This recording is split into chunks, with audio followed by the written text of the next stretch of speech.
On the other side of this bridge is a different world, a different country, and my favorite part of the Great Lakes. It's a vast wilderness that you can basically take from the border of Michigan a few miles north, and then you can go all the way to the Hudson Bay and eventually the Arctic. There's a few small towns, but there's no major cities. Poppins and I are gonna go take a look at the wilderness up there and see if we can't make it to a little town called Eton and explore some other things. And this is the International Bridge. And there's the Sioux Locks. So join us for a ride into the vast wilderness that's just north of Michigan. I'm Chuck. I'm Poppins. The channel's Restless Viking. Let's go on a wilderness adventure.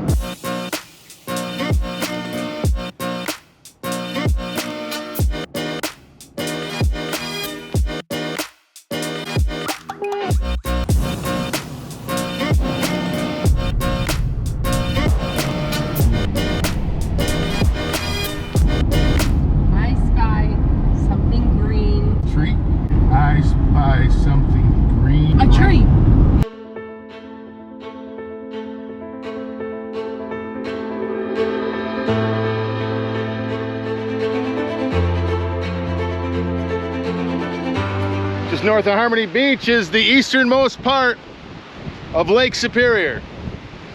And we're at the Voyageurs Restaurant and Cookhouse, which is always a great stop. And if you're lucky, you can meet Gail and Frank O'Connor, the proprietors, with one of the best views in the area. What'd you get? Some poutine, Poppins? Poutine, a huge amount of poutine. So Chuck, she might need some help with that. I think so. I got a pretzel filled with stuff, and I got a sandwich that I'm not really sure. I got the mystery sandwich, but then we got butter strawberry and the maple butter tarts. One place that's popular, and I even stopped here in the 80s, is Algoma Crafts and the Canadian Carver. It's a busy place nowadays. So the first time I stopped here, it was just a little stop. It had some furs, it had some crafts done by some local First Nations, and it was just a tiny, dusty place. But today, it's so big that they board seasonal workers here. It's kind of crazy. We bought Charlotte a pair of moccasins here, and there was hardly anybody here when she was like 4.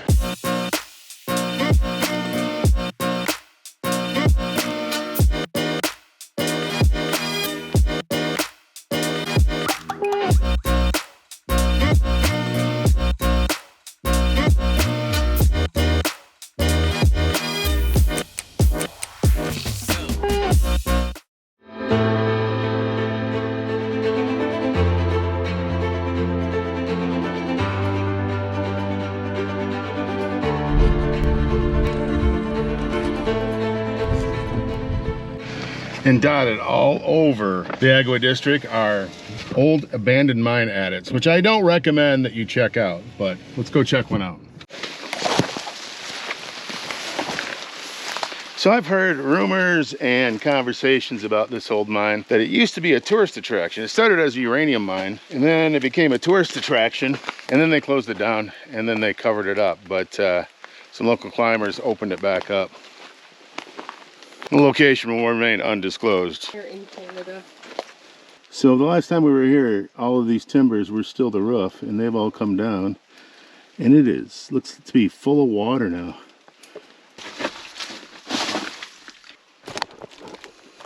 So the other thing we have to be careful about are the bats.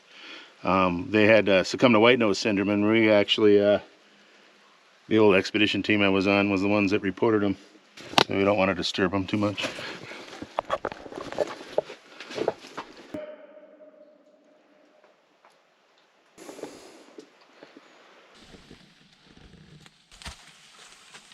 So yeah, there's no shortage of fun to be had if you're a rock climber, a caver. Just be careful in the mines, they're not really caves. But to get back here is not the easiest thing in the world to do. Oh, Poppins. Ooh.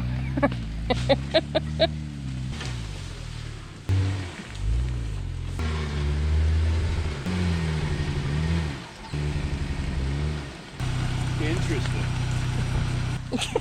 Your windshield wipers are wiping the tree. I think we need to push you out. What? Well, you've got a tow rope. Yep.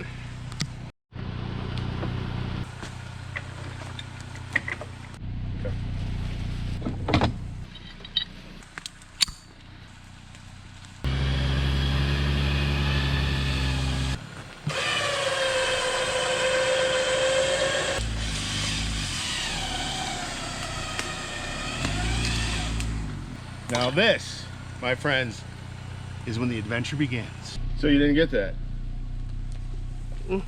No, sorry. So I Poppins was just didn't watching him get out of here, you know? Like, look at that.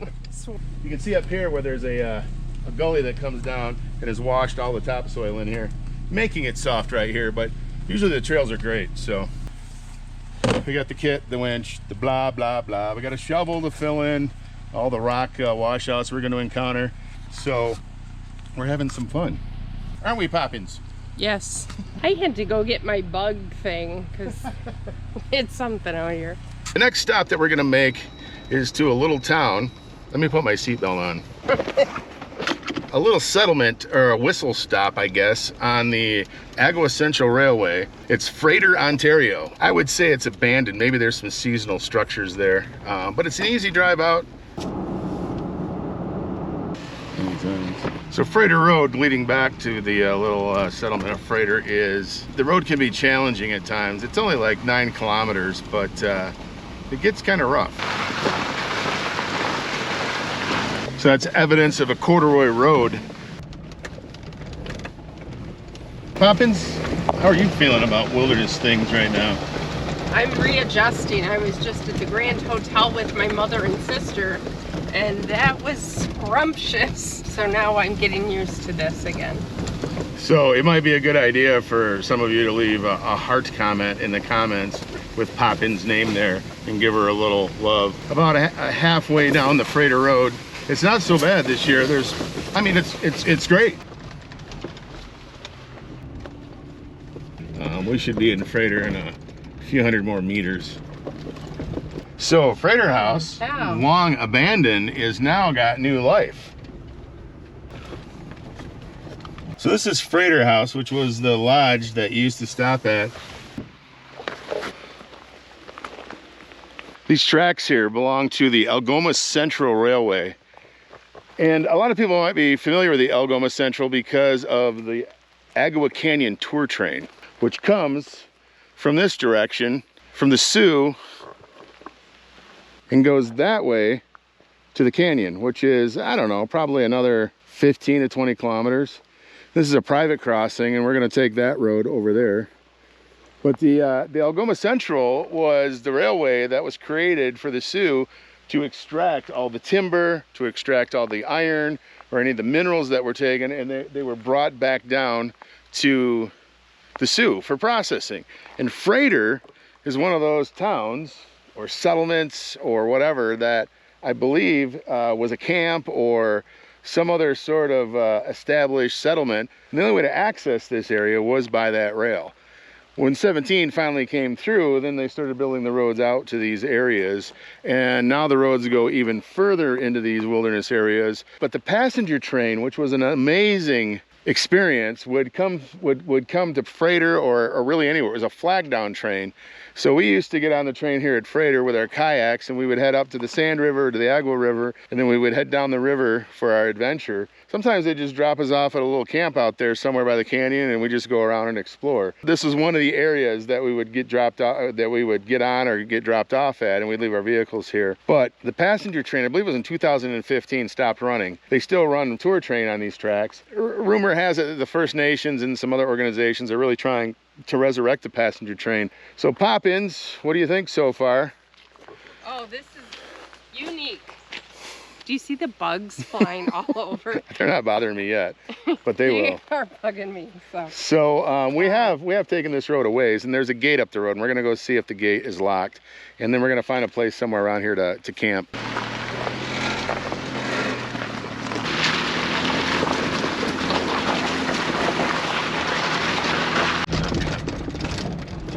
I recommend a very supportive undergarment, and then you can hold on to this little bar here, and you're good to go. Poppins has always got solutions. And you always wear your bug net inside the Jeep. When you're in Canada and it's raining, yes. And now we're heading up to where we think the gate might be still. At least it's always been. So we're gonna go check to see if it's open or not, and then start looking for a campsite. We're in luck, the gate is open. We are in the bush. There's nothing around. There's no houses anywhere. There's a few cabins here and there, but we haven't seen one in probably 15 kilometers. Show you what this road looks like that we've taken over 20 miles. So it's a one-lane logging road, and off in that direction, 20 some miles, is Highway 17, and Highway 17's a remote highway. We've been driving on this road for like an hour and a half. This looks like it's gonna be our camp spot for the night.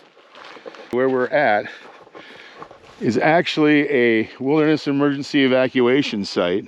This is site number 61. You tell them that's where we wanna be evacuated from. And site number 61, you could probably get a helo in here, and it is quiet. No airplane noise, no traffic noise, no noise at all, except the wind, the rain, the occasional bird, the occasional bear. We're gonna wait for the rain to calm down before we set up our campsite.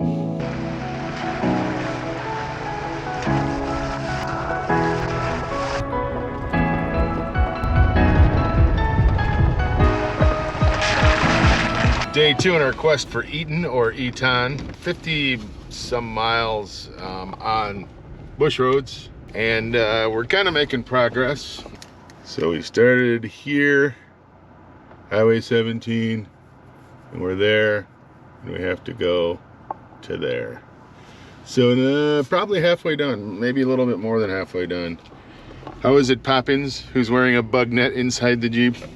There are crazy mosquitoes here in Canada, but it's going okay.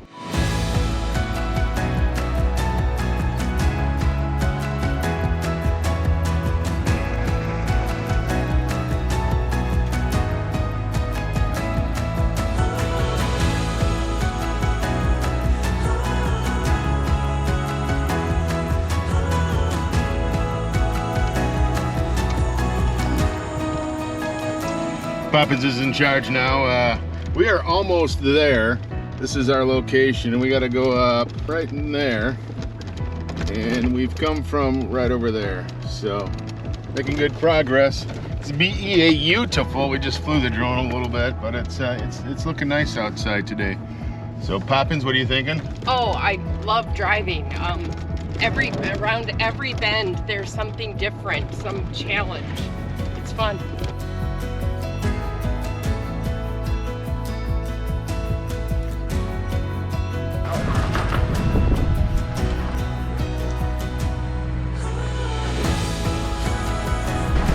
Oh, that was exciting.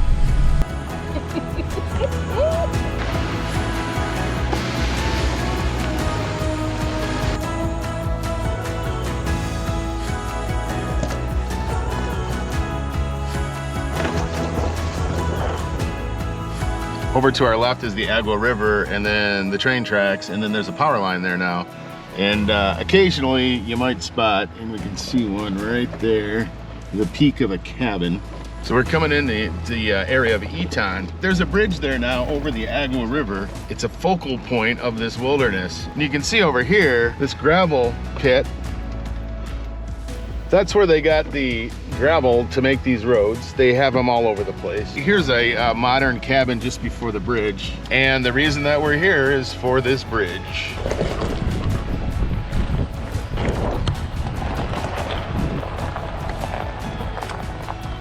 So yesterday we started down the freighter road, and our goal was to come out here. So we spent the night at emergency evacuation site number 14, I think it was, and then drove for hours. Our goal was to get here to this bridge, which you can't tell on the satellite map. You don't know if it's good or not. And it actually is in good shape. I know it looks rotted in places, but those are very big beams. They usually hold locomotives, and then you can see the steel underneath. And there's a lot of rot, but as long as we stay on these boards that they do replace, these timbers, then we'll be in good shape. And Eton is actually upriver a little ways, but this is the only bridge across the river for vehicles for a long time, and it's just quiet and beautiful here.